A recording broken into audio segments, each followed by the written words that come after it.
Hello, this video is how to start voucher and cashback cannibalization. I've defined cannibalization as a scenario where other marketing channels have done the hard work. They have got a customer to a point where they want to make a purchase. That customer has then gone and found a voucher code or has actioned the use of cashback and use those to complete their purchase. And in such a scenario, there is little to no value added by the use of a voucher from a voucher code affiliate or cashback from a cashback affiliate. So this problem then, which is fairly commonplace, and it has a few consequences. Consequence one being it diminishes profit margin, and consequence two is where it encourages customers to go out and seek out incentives where they would have purchased anyway. So those are behaviors that a business does not want a customer to be doing. However, there's a very simple solution.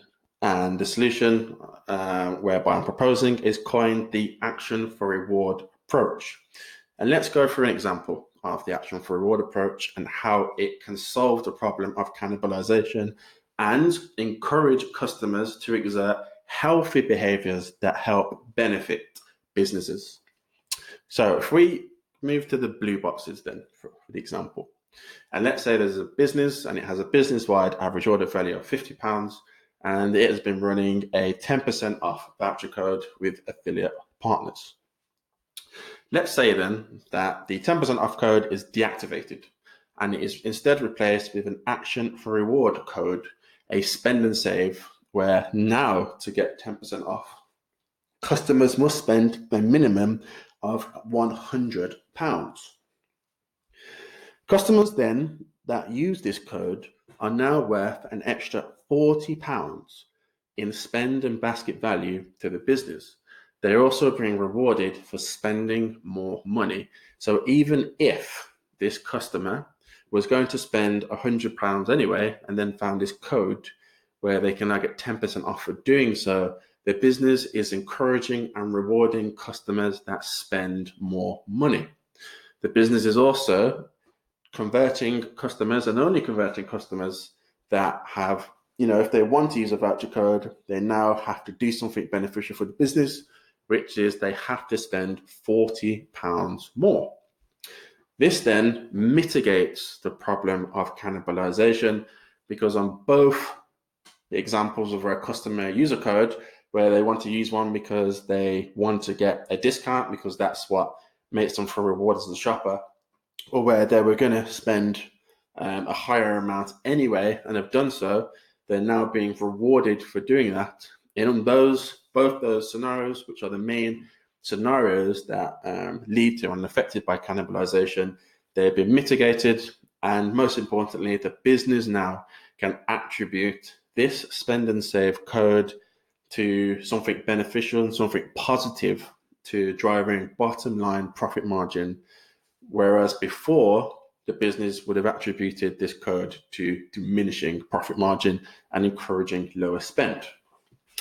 One thing to note is also that this approach doesn't necessarily devalue a brand. Spend and save perception from customers is very different to just getting a flat discount or just seeing an X percentage off on an RRP.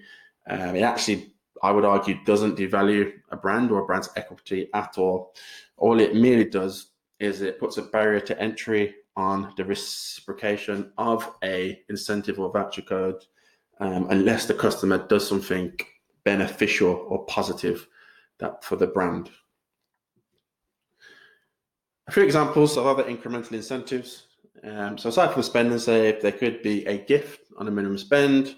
There could be a reward for signing up or any other incremental action, or the purchase of multiple or specific items, perhaps slow moving products that a brand needs to get rid of because they've got a lot of cash tied up into it. Those kinds of products could be incentivized. The golden rule then, and the bottom line really for brands, is that they should never offer a discount or an incentive where the customer is not required to reciprocate a desirable action.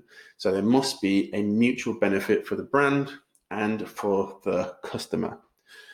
This is really important because the action for reward approach stops brands becoming hooked on discounting, where when sales volume starts to taper off, when they start to see diminishing returns at 5% off, then they have to go to 10% off to stimulate more sales, and to 15% off, and then they create a race to the bottom scenario between them and their competitors, which eventually erodes profit margins. They can't invest in the business, cash position becomes more difficult. Whereas what I'm proposing with Action for Reward is an approach where cash position and profit margin, brand equity, all those things are protected. It's a lot more beneficial. Yes, it's arguably a less aggressive method than just flat out discounting, but you have to think of business long term and what's best for the business in the longer term, which is healthy profit margins and a really good cash position.